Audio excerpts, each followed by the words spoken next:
बिस्मिल्लाहिर्रहमानिर्रहीम। मेरी प्यारी बहनों और मेरे मोहतरम भाइयों, अस्सलामु अलैकुम।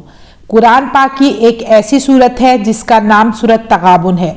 यूं तो पूरे कुरान पाक की तिलावत करनी चाहिए, लेकिन उलमाए कराम ने सूरत तगाबुन के बेहद फवाइद बयान किए हैं जो अपने पढ़ने वालों के लिए बेहद मुफीद और कार आमद साबित होती है, क्योंकि ये अल्लाह का कलाम है और इसमें खैर ही खैर है। अल्लाह पाक ने कुरान पाक की हर आयत में बरकत और शिफा रखी है। कुरान के एक एक लफ्ज़ में इंसान के लिए खैर पोशीदा है।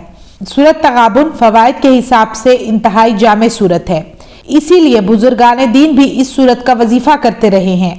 आप भी इस अमल को अपनी ज़िंदगी का मामूल बना लें और इसे पढ़ते रहें, फिर देखेंगे अल्लाह पाक आपके हालात को बेहतर से बेहतरीन बना देगा इंशाअल्लाह।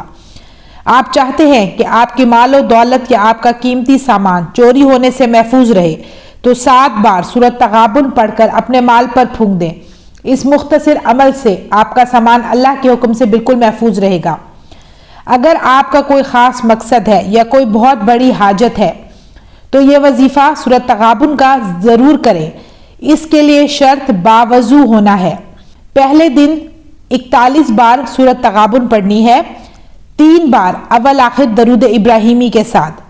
दूसरे दिन सिर्फ 1 बार। इसी तरीके से इस वजीफे को जारी रखें जब तक कि आपको आपका मकसद ना मिल जाए। अमल पूरे यकीन के साथ करना है, वक्त की कोई कैद नहीं। जब आप फारिग हों आप इस वजीफे को करें। अगर मकसद हल हो जाए तब भी सूरत तगाबुन की तिलावत जारी रखें। बेहद फायदेमंद अमल है। तो व्यूअर्स, मुझे दीजिए इजाजत। इंशाल्लाह मैं फिर हाजिर होंगी। अपना ढेर सारा ख्याल रखिएगा, दुआ में याद रखिएगा। अल्लाह हाफिज।